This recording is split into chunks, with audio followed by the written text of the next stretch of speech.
Magandang araw po sa inyong lahat. Ako po si Banat Bay at eto pa rin po, nagbabalita po tayo mula po sa Europa, sa bansang Netherlands, Amsterdam, dahil nandito po tayo para sa pagbisita po ng mga magkakapatid na mga Duterte ay tayo po ay pupunta doon at susubukan natin makakuha ng mga bagong scoop sa ating mga Duterte, sa ang kanilang mga anak ni Pangulong Duterte. Ngayon, eto na, pag-usapan na ho natin. Alam nyo, mainit na issue ito ha.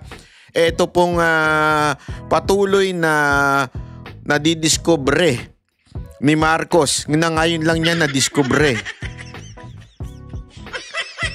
Hindi ko talaga maintindihan mga kababayan. Presidente ka, wala kang kaalam-alam. Ano nangyari sa'yo? Ay nako. Yan ang mahirap, kaka-party. Party ka kasi ng party dyan sa Malacanang eh. Ngayon, after 3 years, saka mo marirealize, sasabihin mo pa na useless. Sa totoo lang, alam mo, Mr. Marcos, ikaw ang useless. Yun, hindi, that's the truth. Huwag na tayong magmaang-maangan. Ikaw talaga ang walang silbi. Yun ang totoo. Useless ka. Ikaw ang presidenteng, ewan ko, nagmalaki na merong 5,500 na flood control. Tapos biglang pupunta ka ngayon, sasabihin mo, wala pala.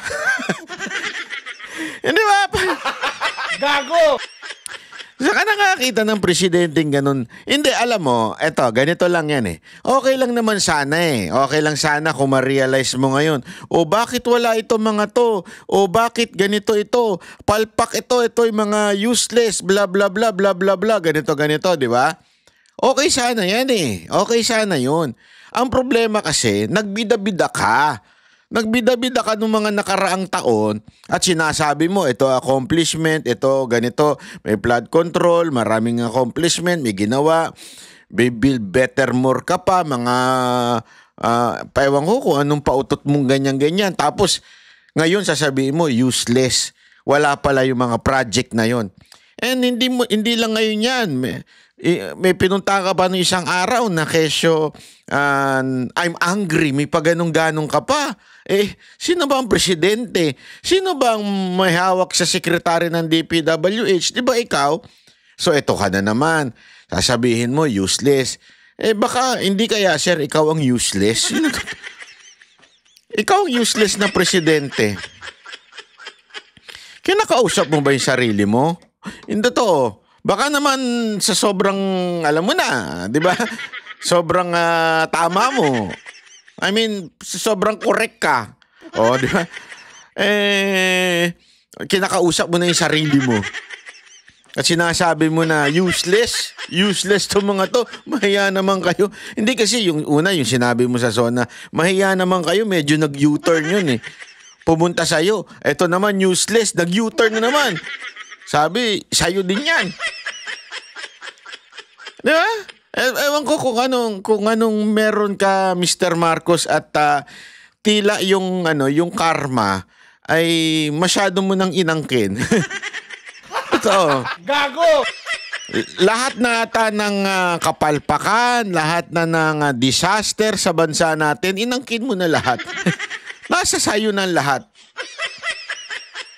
Gusto mo kantahan kita na share na lahat. Yung kanta ni Daniel Padilla ba yun?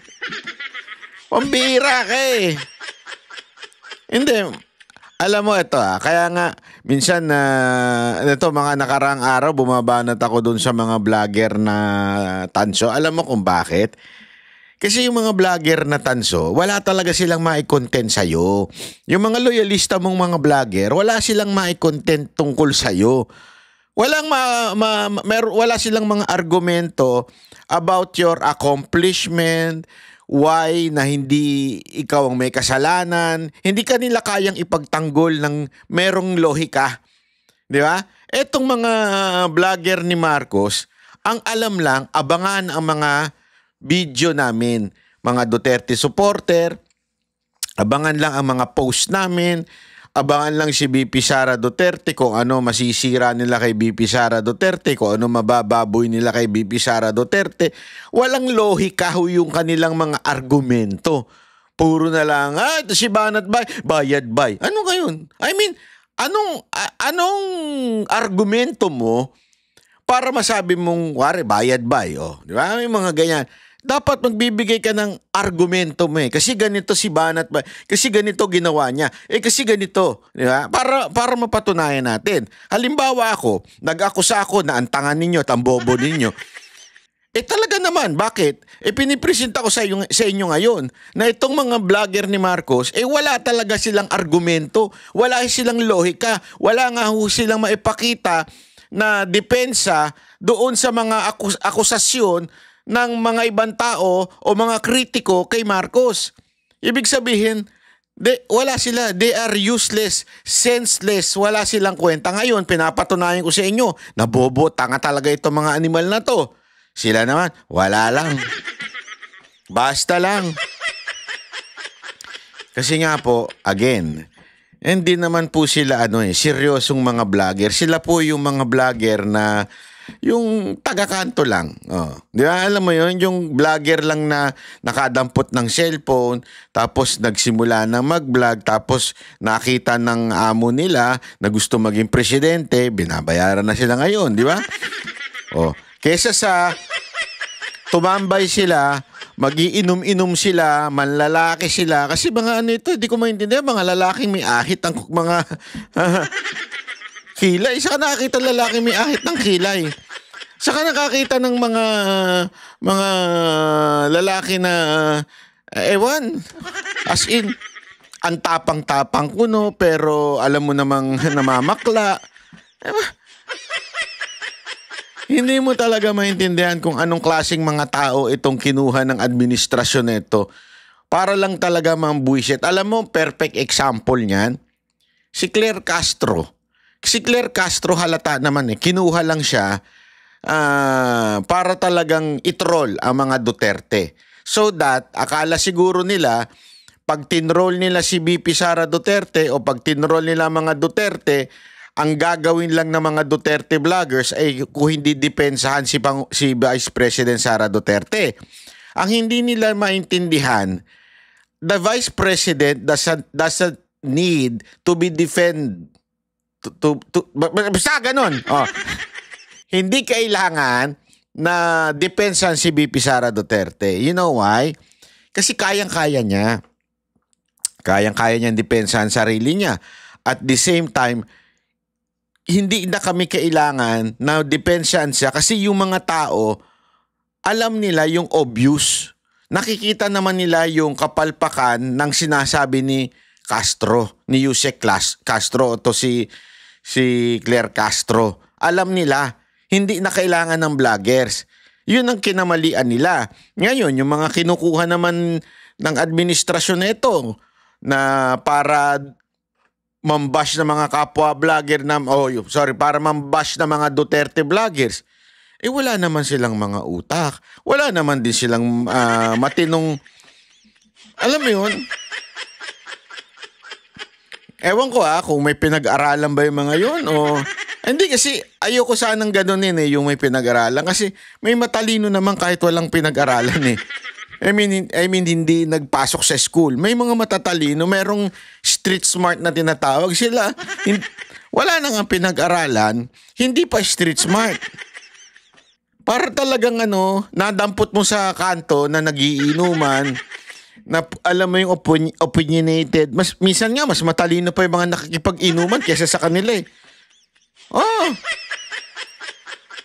Pumunta kayo sa mga inuman, minsan may mga logic pa yung ibang tao doon. O di kaya pumunta kayo sa mga barbero, sa mga barber shop, yung mga usapan doon.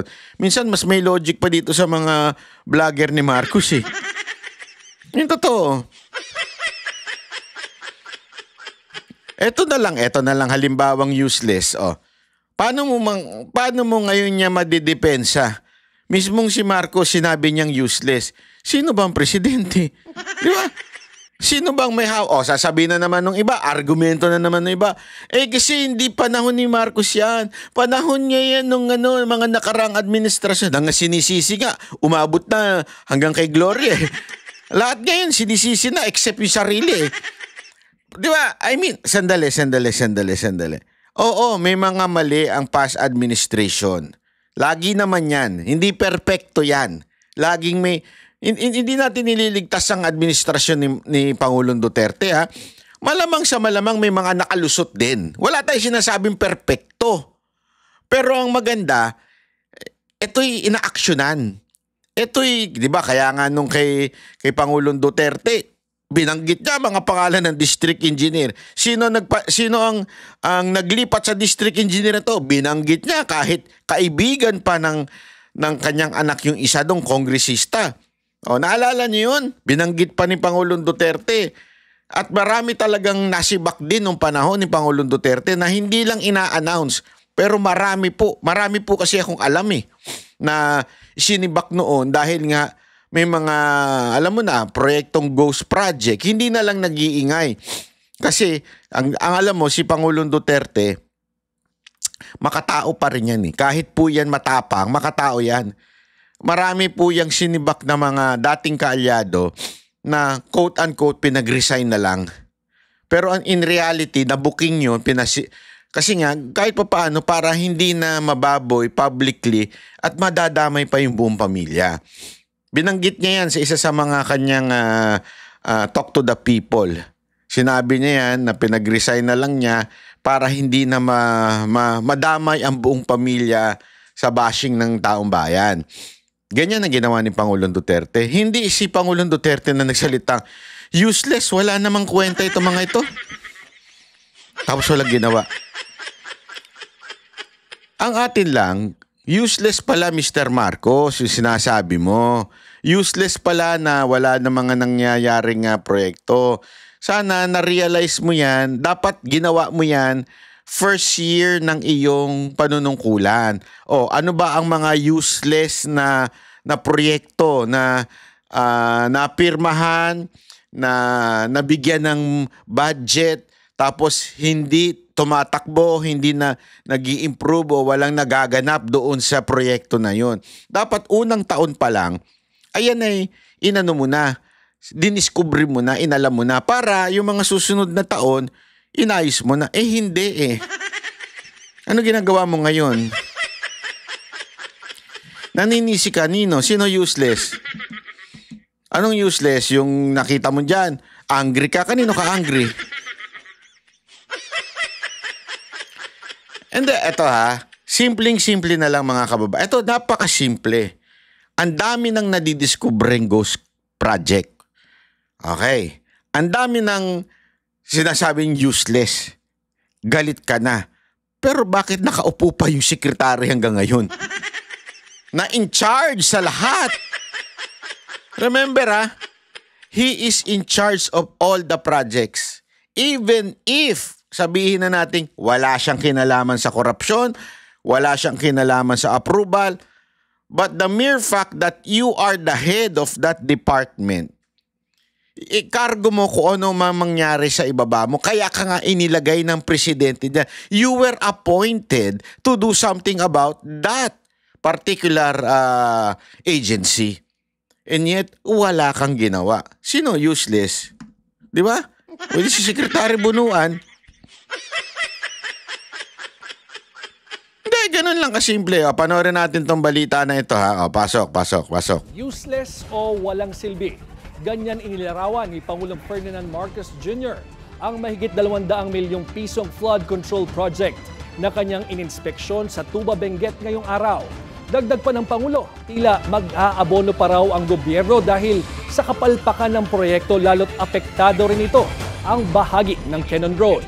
May Agenda Weekend Report live si Ivy Reyes. Ivy, anong balita dyan?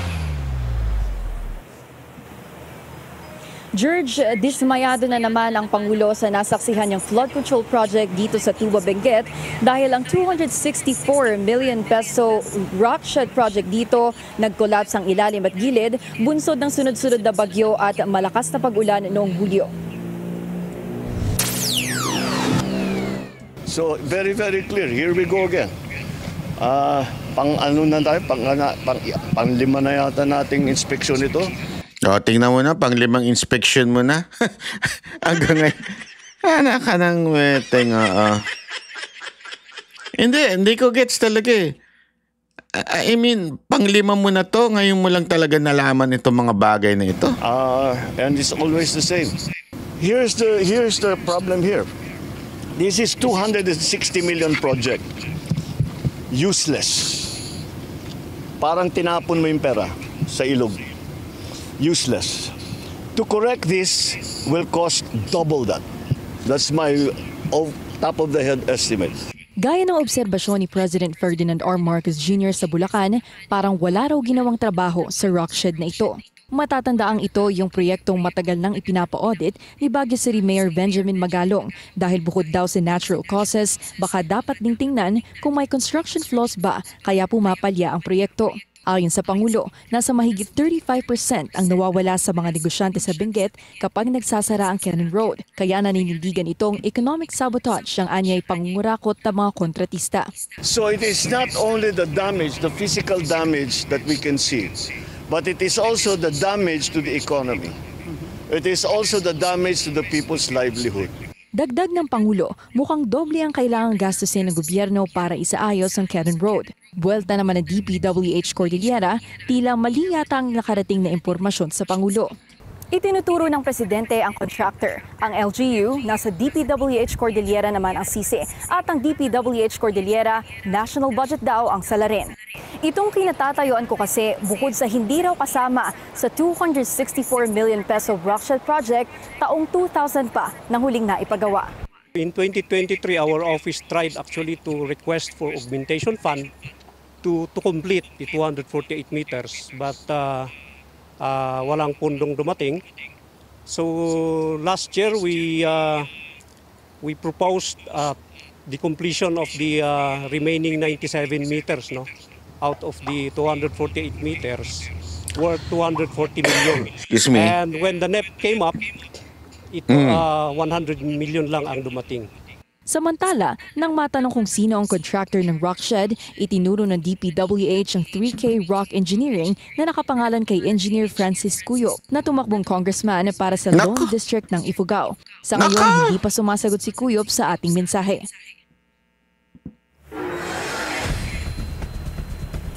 Congressman na naman, no? Grabe talaga. Tas magagalit sila kay Magalong. Hindi, nagagalit sila kay Magalong ngayon eh. Pinagtutulungan si Magalong ngayon eh. Ng mga kongresista eh. O ilabas mo ebidensya mo. Eto tumakbong congressman.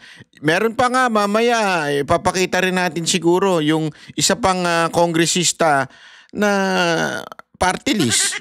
Pambihirang buhay re, oo. George, mabalik tayo sa Pangulo. Ipag-uutos niya raw na ibalik yung LGU acceptance o yung tinatawag na formal recognition mula sa mga local government dahil hindi gaya noon ay ang nagagawa lang ng gobyerno ay ang mag-inspection sa mga umano'y tapos ng proyekto ng mga contractor na ito.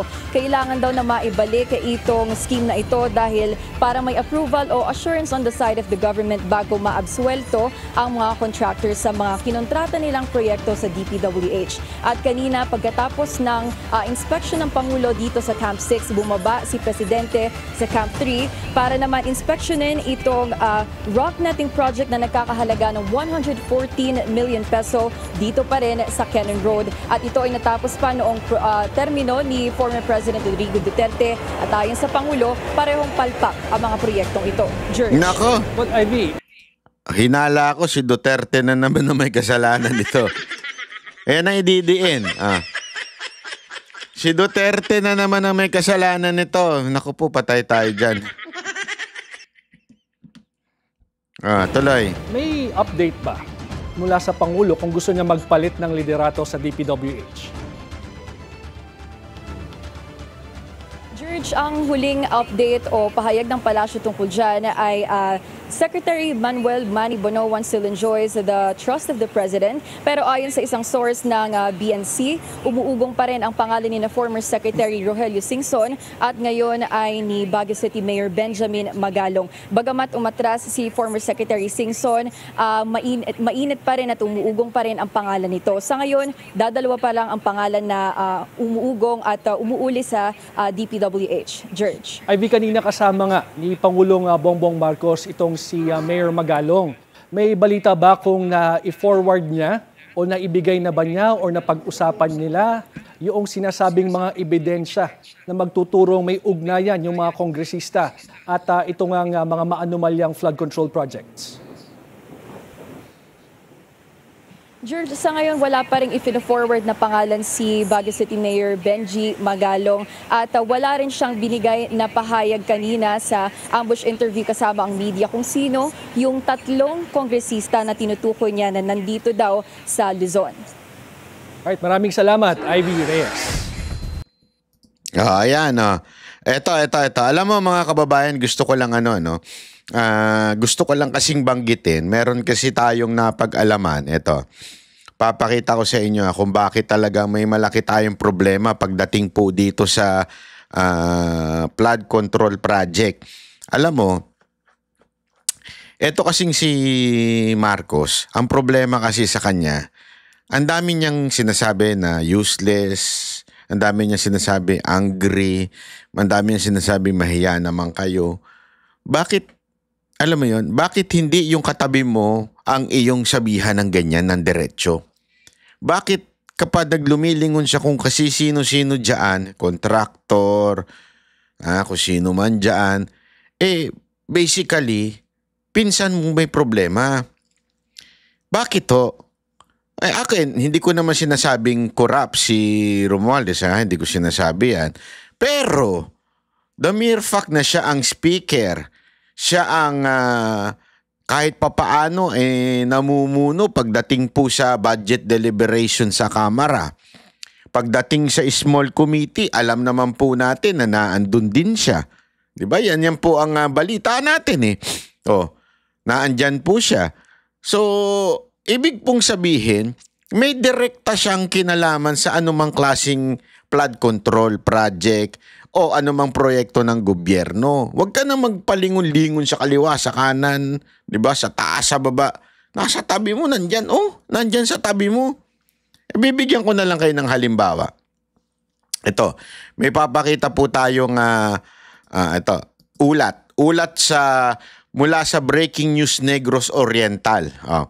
From the official portal, yung sumbong sa Pangulo. Ayan, pag kinlik mo yan, lalabas yan, sumbong sa Pangulo, verify you are human. Hindi po ako human, animal po ako. Hindi, ayan. Ayan yung mga yung list ng flood control project. Okay? Diyan sa list of ng flood control project na yan, na makikita niyo, dami niyan, di ba? Ito po, according sa Facebook na Break News Negros Oriental, isang news online na local diyan sa Negros Oriental. Ayan po, total of 112 flood control project were listed for Negros Oriental with an overall cost of 4.16 billion. Okay? Andyan po yan, per district. District 1, 991 million. Ayan, District 2, 1 billion. District 3, 1.94. Ito po yung mga kontraktor. Na according, galing po ito sa opisyal na ng Pangulo. Ito ang top contractor. Ayan, nakasulat na dyan. Top contractor for district. Ayan, nandyan po lahat. So, napakalinaw po. At ang matindi ho dito, ito matindi dito. Alam nyo ho ba, doon sa distrito ni dating Congressman Tebes, napakalaki po ng kanyang flood control project. Alam nyo kung magkano? Umaabot ng 2 billion. Flood control pa lang po ito. Okay? At ito yung panahon na tinanggal na nilang congressman si Tebes. Nagigets ninyo? At sinong in charge ng distrito ni Tebes? Walang iba kung hindi si Romualdez. So, 2 billion. Sabi nga, alam nyo, napag-alaman ko sa aking research, yung budget ng pangkalahatan, pangkalahatan na po ito, ng distrito ni Tebes noon, 2 billion. Ito, yung 2 billion na sinasabi na flood control project, ng distrito ni Tebes ay 2 billion na. Yung panahon ni Tebes, lahat na ho yun. Lahat na ng mga proyekto doon. Karsada, eskwelahan, lahat na po ng mga proyekto. Nung panahon ni Tebes, 2 billion ng total. Ngayon, flood control pa lang, 2 billion na. Wala pa yung iba. At sino in charge? Sino? Hindi ho si Tebes. Si Romualdez.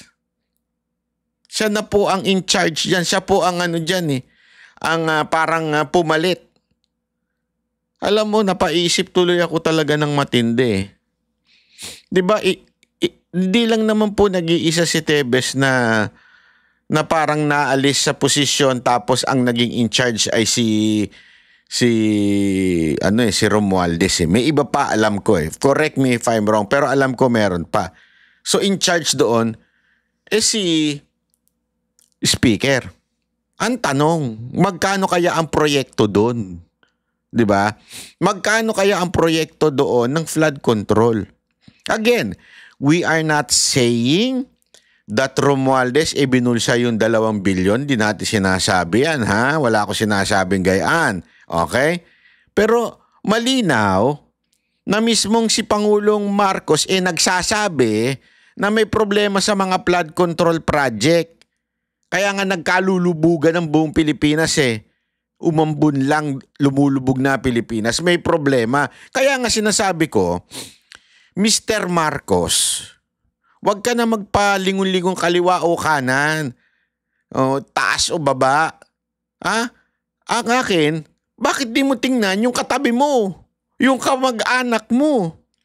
At sino tong kamag-anak mo? Siya ang pinuno ng kamara. Ito pa nga lang sample sa Negros pa lang eh. Di umano ay 2 billion na ang flood control project. Mga 1.9 to be exact. 1.9 ng ang flood control project pa lang po yan. Hindi pa ho yan yung mismong pondo ng buong distrito. Na tinanggal si Tebes. Kaya hindi kaya yun ang isa sa mga dahilan? Kasi tandaan ninyo napatunayan natin dito sa ating channel na kaya tinanggal si Tebes, inagaw lang pala yung mga negosyo niya. Alam naman natin, napakaraming mga gambling doon na legal gambling ito yung nasa PAGCOR. Tapos ngayon, pagmamay-ari na ng kalaban niya. Tapos eto na naman. Yung distrito niya, yung budget ng kanyang distrito, allegedly 1.9 billion flood control project pa lang. Aba kung totoo yan, sana'y sagutin ni Speaker Romualdez yan. Kasi siya ang in charge ngayon dyan. Di ba? I mean, again wala po tayo sinasabing corrupt si Speaker. Pero, ang tanong, totoo ba na may 1.9 billion na flood control project dyan sa Negros? Sa distrito kung saan si Tebes ay tinanggal ninyo at ikaw ang parang naging in charge ngayon? Totoo ba yan, Speaker Romualdez? Di ba?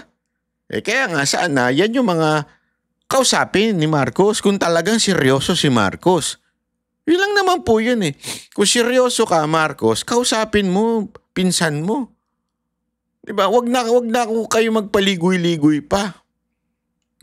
Eto, pag-usapan naman po natin itong issue patungkol po sa hearing kasi may matinding pasabog si Marcoleta sa susunod na hearing. Ito, panoorin natin ito Control projects, di umano. Nationwide yan, Sen. Opo. So, sa susunod na hearing kasi, ang aking inihingi kay Secretary Bunuan, lahat na ng flood control projects sa ganitong mga probinsya, ibigay mo sa amin.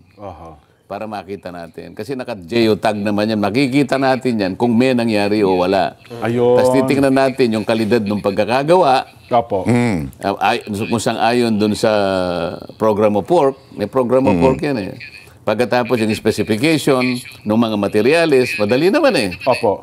So pag pag binungkal mo ng konti, wala naman ay kawayan. Paano makawayan ang nilagay mo? Ito naman, wala man lang. O, dililista na natin. Talaga sa laula ang pagkakagawa. Ayun. Papapanagutin mo lahat ngayon. Sino ang kontraktor? Bakit pinayagan ng DE? Yung mga project engineers nasaan? Yung mga project managers nasaan? Hindi ba? Ayun. At saka, gaya na ng tuklasan ng Pangulo, Sen, iniulat, completed, nakapagbayad. As in totally ghost. Kaya ang pinagtataka nila, paano nakapagbayad? Paano naaprubahan ng tauhan ng COA sa film? Hindi lamang yan. Alam mo, yung mas malalim dyan. Ang kontraktor mismo, yung district engineer. Grabe. Tingnan mo, district engineer ang kontraktor. Sabi, may sariling kumpanya po siya, gano'n? Hindi, hihiram siya ng hihiram siya ng lisensya. Okay. Kaya isa sa 15 dyan, nagamit. Yung mismong district engineer, meron siyang sariling project. Para bagang ang nangyayari, nanghihiram lang siya ng pangalan o rehistro ng isang construction, pero sa totoo lang, kanya napupunta yon. Tapos bibigyan lang niya yung construction na company. Kaya magtuturuan na yan eh. Tingnan mo. DE ka, alam niya Second Engineering District. Opo. Sabihin na natin, ex-province. Yan, Yung enterprising na district engineer.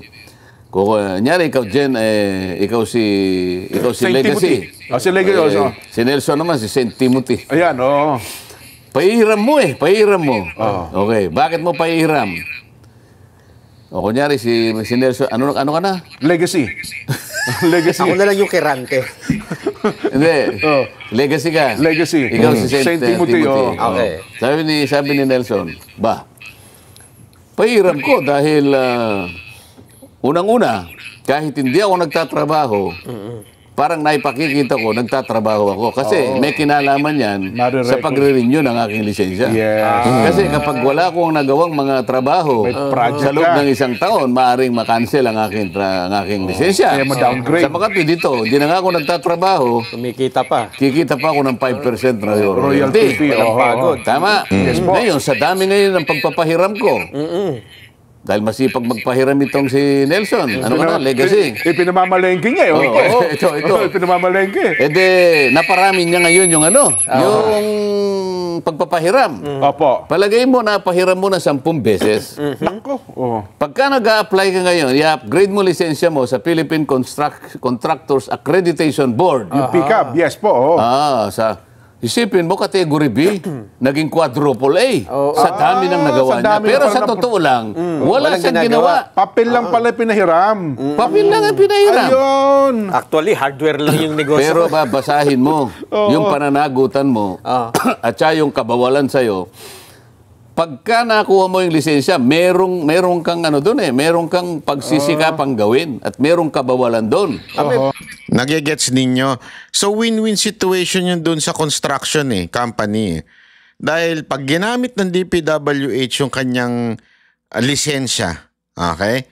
O yung kanyang kumpanya, aangat sila ng aangat. Magkakaroon sila ng level doon sa... Pag umangat sila, maganda yun. Mas makakakuha sila ng marami ngayong project. Bawat project, kunwari, hihiramin yung kumpanya mo, sasabihin sa'yo, relax ka lang dyan. Meron akong project, sa'yo yung 5%. Sir, mga ma'am, million po ang pinag-uusapan, yung iba billion. Billion, ilang percent po magkano po yung 5% sa 1 billion? O di kaya sa 100 million, mababa na yun. Kaya di hamak na grabe ho pala nakakabili ng sasakyan na may payong. Sorry. Walang ganun. Tama, mali. Di ba? Ang lupit, di ba? Ang lupit po ng mga ganyang kasing galawan. Tapos, may pera ka na nga, monetary advantage mo na yan, kikita ka, aangat pa yung kumpanya mo, magkakaroon ka pa ng mas madaming estrella dyan. Ngayon, mas marami ka pang pwedeng pasuking proyekto mula sa gobyerno. O di, ikaw, kukuya-kuya lang. Di ba?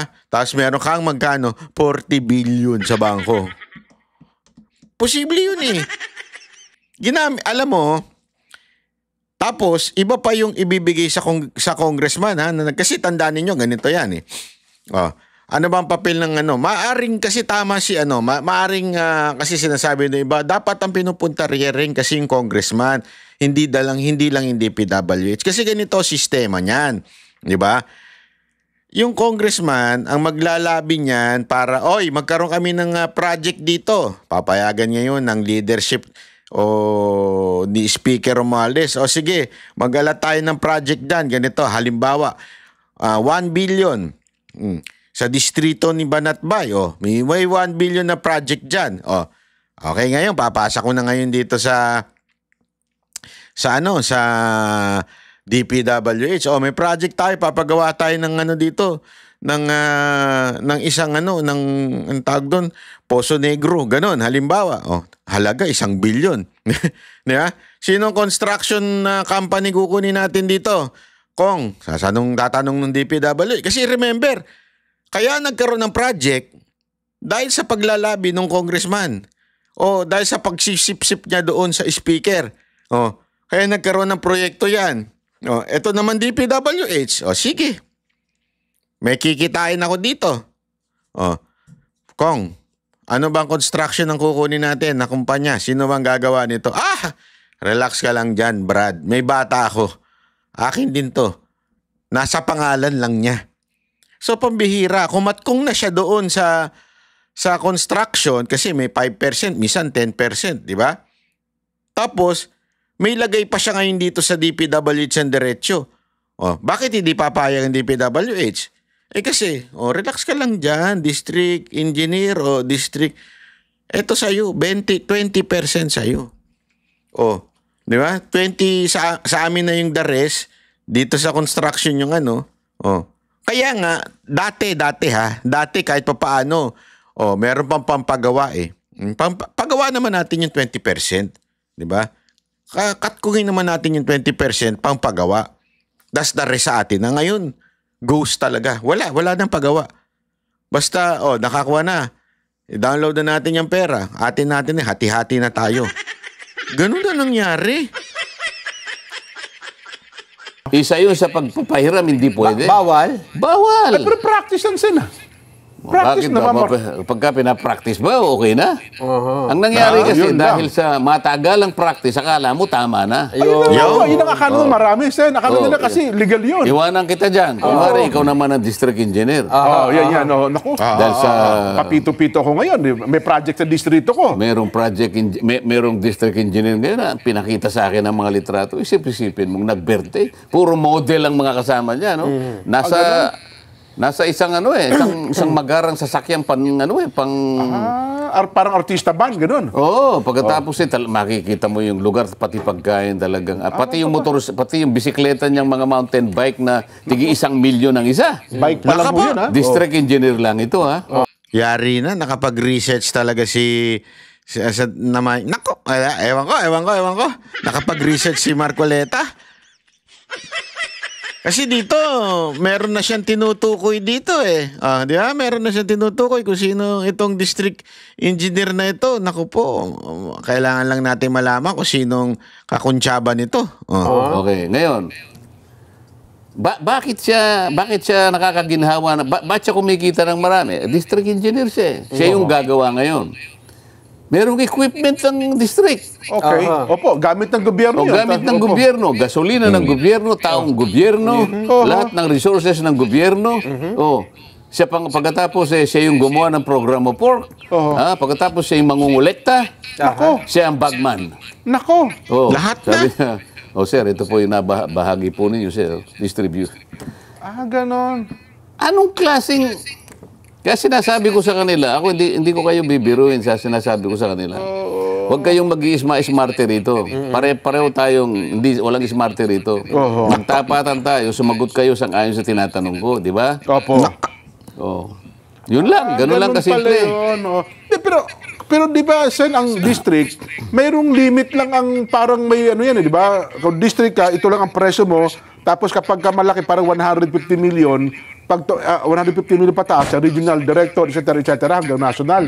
Eh, ba't nakukuha po nung district engineer yung... Ini-split nila eh. Splitting of contracts, bawal na naman yun. Ay, hinihiwa-hiwalay. Kunyari, Hati-hati. 500 million yun. Opo. O gagawin niyang 50 million, 50 million, 50 million. 10. Kaya pala, nagtataka din Kaya ng pala Pangulo. nagkakaroon ng Bakit bawat pare-pareho? barangay, pare-pareho ng presyo. Ini-split lang. Para maiwasan na maabot yung threshold. Eh kung minsan naman, dahil nga hindi po pwede sa kanya, dahil hanggang 100 lang siya, o 150. O eh, yun namang enterprising na congressman. Pupunta sa DPWH. Gagawa siya ng sulat doon. Boss, kailangan ko nga niyang ganito, ganyan. Pe-pressure niya yung ganito. Sige, si Yusek naman, siyempre, congressman yan. Siyempre, Ganyan. So makikita natin kung sino-sino Nako. ang lahat ng mga katauhan na gumanap ng sari-saring papel para sa ganun po yung pera ng Pilipino ay maisabulsa nilang lahat. Ayan. Nako. Isang bagay siya ng kasi doon sa thread, marami po social media, ang lagi nilang sinasabi, Sen Dante, may mangyayari ba naman dyan? Kasi ang dami na po namin napakinggan. Oo, tama. May magandang Maganda sinabi ni dito, ni Marcoleta. Investigasyon ng Blue Ribbon, lahat na ng klase ng Wala ribbon. naman na pala, di ba? Lahat na po ng klase. Bibigyan na kita muna ng sample, ha? Sige nga. Alam mo po ba, Sen, Jen, natatandaan mo yung Senate investigation sa Makati na yung parking? Makati parking? Yes. Diba tagal nilang hiniring ni na Senador Trillanes yan? Nako. Na yan may 2.2 billion. Nasira ang political career ng mga binay dyan. Yes. Dahil siya tatakbong nun eh. Yes, Presidente mataas na rating eh. At dahil sa inaraw-araw sila, bagsak ngayon si Binay. Yes. Kinasuhan siya ngayon sa Sandigan Bayan. Lumitaw na ngayon ng resulta ng Sandigan Bayan. Alam mo ba? Guilty. Dahil ang daming pinakitang kung ang daming matitibay na. Pinawalang sala po. Yun lang. Jojo Marbinay, Junjun Binay, at iba pa sa kasong malversation of public funds. May falsification of public documents pa. Ayun. Nabigo daw po ang prosecution na patunayan ang kanilang pagkakasala beyond reasonable doubt. Wala rin kahit anumang civil liability. Ang tindi nito. Ang naging problema, naging damage lang kaya nasira ang kanyang political career niya. Nagtagumpay din yung mga kalaban niya. Ayun nga. Ano relasyon yan sa pinag-uusapan tinatanong namin ni Jens. Anong relasyon yan sa pinag-uusapan? Kasi ito, 21 hearings ito. Dinidinig at saka controversial ito. Sinubaybayan ito ng sambayan ng Pilipino. Ayun pala, walang matibay palang ebidensya ang nakukuha. Sino ba yung mga senador na nag-imbestiga? Kasama ba ako doon? Trillanes. Yun na nga po, Sen. Kaya ang tanong nila ngayon, Sen, sa inyo. Marcoleta ang apelido, hindi naman Trillanes, ha? Oo nga, tama din naman kayo. Yun ang banat, di ba? May nangyari ba doon? Wala. Imbestige, pinuliti ka lang. Wala. Tapos, ano ba apelido ko? Di ba Marcoleta? Nangyari si Trillanes doon. Agoy, nabanatan si Trillanes doon. Nangangayon. Kasama nyo, Lubaw tsaka Subarjan. Ayan ang sinasabi natin. At saka kasi ang construction, pagka ganyan, maraming paper trail eh. Tsaka may mga technical Pero yun nga po, Sen, ano ang magiging kahinatnan? Kasi kaya ang pag-imbestiga naman nila, political lang eh. Politically motivated talaga eh. So, pinpointed nila dahil tumatakbong vice president, yung isa naman tumatakbong mayor. Ito namang iniimbestiga natin, yung sabwatan ng mga contractors, yung DPWH, at saka yung mga politiko.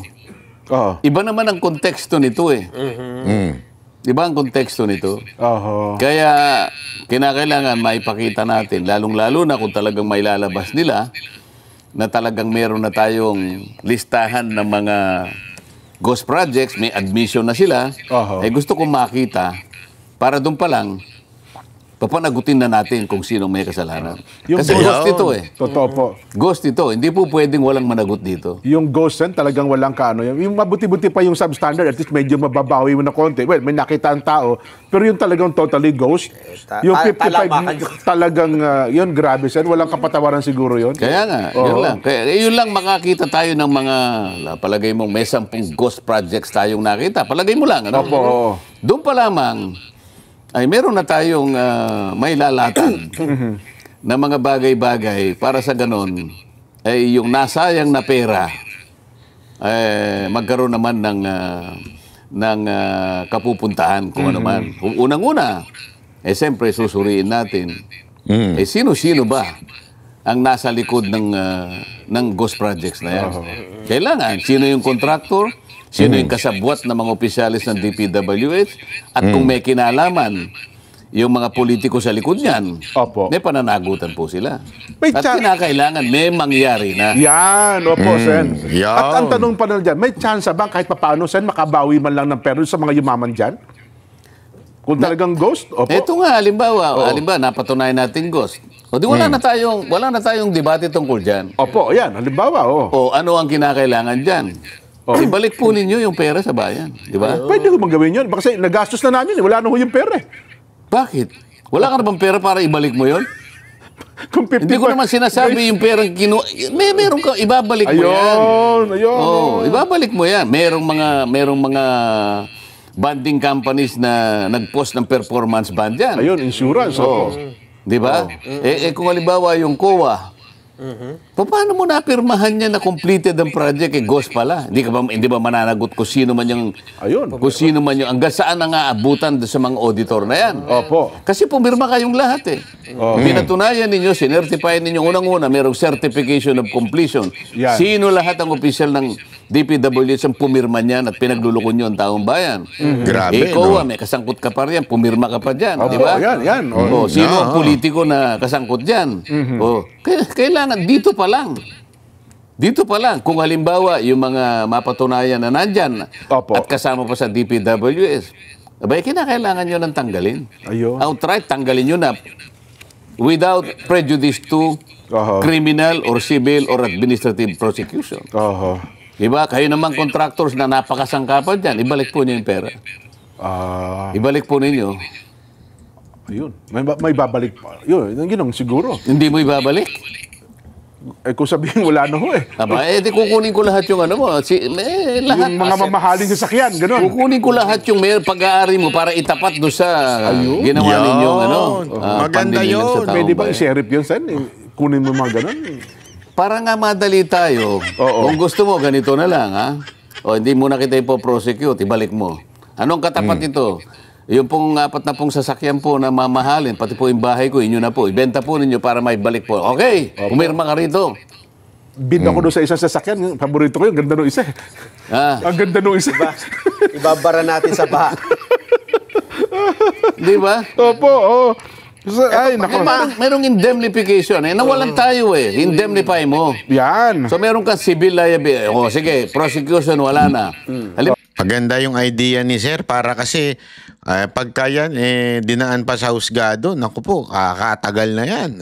Gamitin natin silang state witness. Sir, pwedeng state witness sila? Sir, pwede po ba? Meron ganong klaseng pamamaraan Okay. Sir, pwede po ba na wala na po kaming criminal liability? Kasi royalty lang naman po ako dyan Ibalik na lamang po namin. Ibabalik nyo. Sige, balik. Yan. Pero itong mga empleyado na tanggal lahat yan. Pero meron kayong pananagutan sa batas. Kasi baka maging katyonel, Sen. Naku, Sen, Jen, Narson, royalty lang po kami dyan 5% lang po kami. Ang kumita ng malaki kahit na 5 centimos lang yun, pumayag ka na ayun. Kasangkot ka dyan Hindi nyo may palalabas yung multo na project na yan kung hindi ka sumarsaw dyan. Correct. Kaya nyo napalitaw na may project kahit wala dahil magkakasabwat kayo. Tigil-tigilan nyo na. Sabi ng isa, Jen, sabi niya ito, may nag-text sa atin, Jen, alam mo bang namatay ang negosyo ko dyan? Kasi wala akong pang 3% advance sa member ng BAC. Kapag ka-BAC pala, Sen, para makuha mo yung proyekto, advance mo agad 3%? Ganun pala yun? Buti 3% lang siyang panahon niya. Siguro matagal na yan. Kaya daw nasira yung negosyo niya. Ngayon 5% na Advance po? Kung ay, grabe. Maniwala ka sa akin.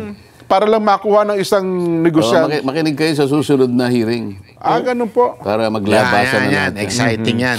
Anyway, merong isang mahalagang ahensya ng gobyerno, Nelson. Wala na tayong box, ha? Mamaya po, ilalatag natin. Kasi tinatype pa po ni Natalie Pichi.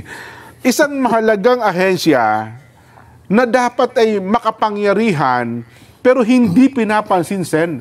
Yun hong unang hearing na binanggit ninyo, River Basin Control Office.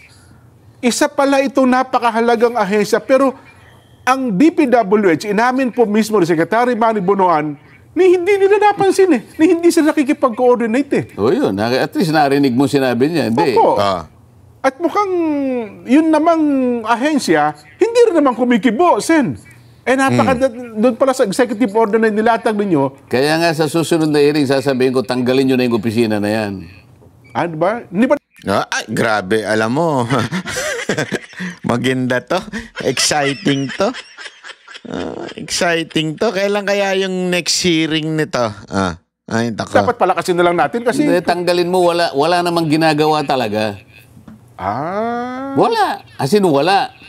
Hindi, ako naman, Sen, baka naman kung i-activate natin, dadagdagan ng tao. Wala talaga. Tanggalin. Kaibigan namin ni Nelson yung boss dun Sino na nga ba yan? Si David. Hindi ko kilala po Paano mo kaibigan, hindi mo alam ang pangalan?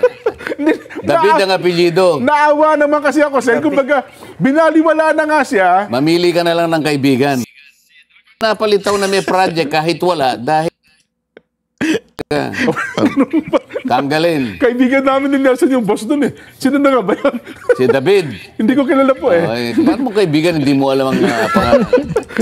David ang apelyido. Naawa naman kasi ako, Sen. Kumbaga, binaliwala na nga siya. Mamili ka na lang ng kaibigan. Ganun ba?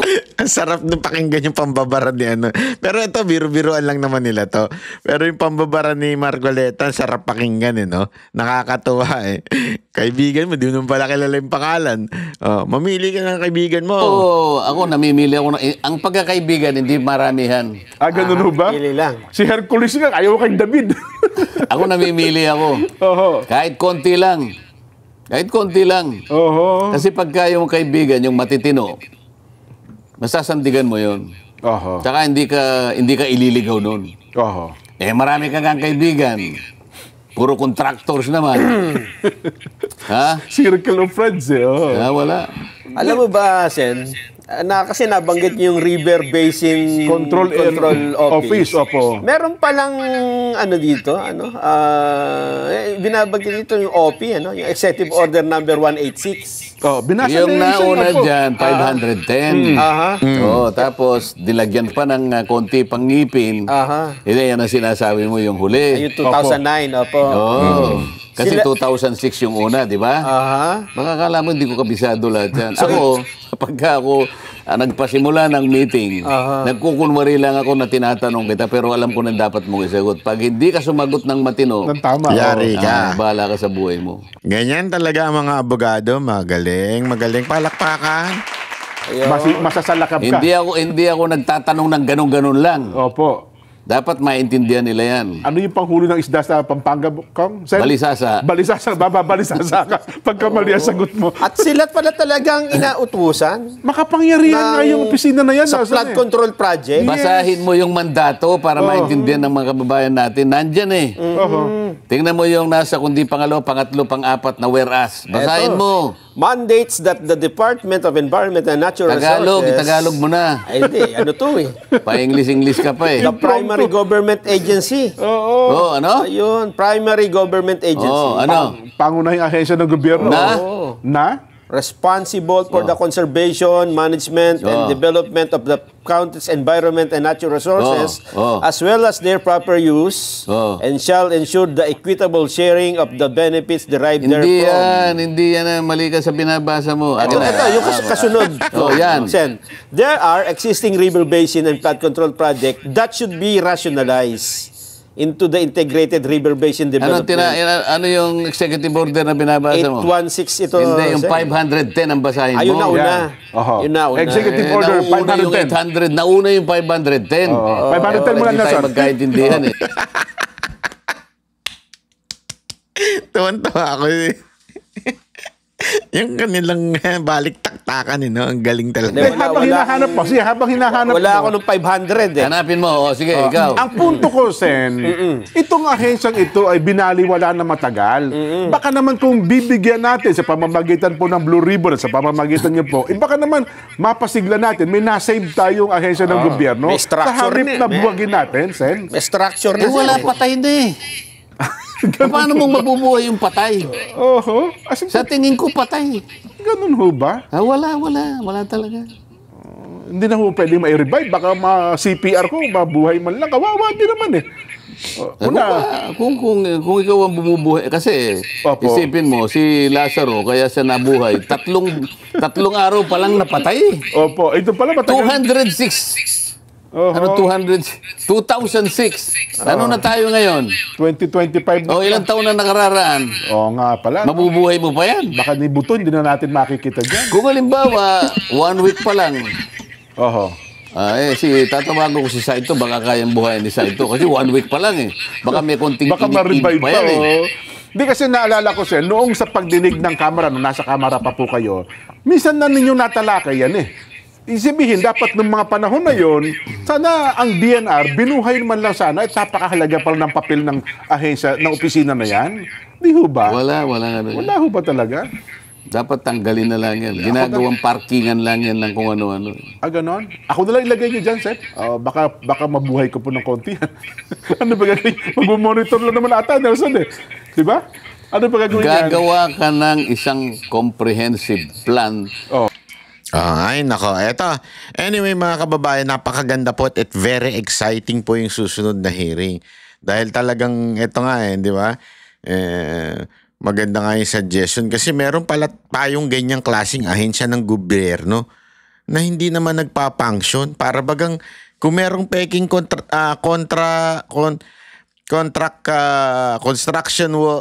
company, kung merong peking construction company, parang may peke ding ahensya ng gobyerno na tila parang sila lang quote-unquote ang nag-a-approve, pero alam naman natin na parang loko-lokohan lang, di ba? Kaya alam nyo, mga kababayan, bantayan po natin ito na maigi, itong hearing ni Marcoleta tungkol ho dito sa flood control. Simula pa lang po ito. Simula pa lang na paninilbihan ni Marcoleta ito. Palakpakan nga natin si Marcoleta. Ay nako. Anyway, mga kababayan, sana po mag-like and subscribe po kayo dito at yung paalala natin niya sa baba, kung gusto ninyo, sana naman magpa-member din kayo. Kung hindi, okay lang din. Pero kung magpapa-member kayo, mas malupit kayo. Talagang banateros kayo. Di ba? Pero kung hindi, okay lang din. Anyway, maraming salamat. Kita-kita ulit tayo sa susunod na eleksyon. Eleksyon. Biro lang. Ganun kasi yung mga yun, di ba? Lagi na lang eleksyon na nasa utak. Magkita-kita tayo sa susunod nating video. Yan ang banateros, boses ng ordinaryong Pilipino. Banateros ay walang makakaawan.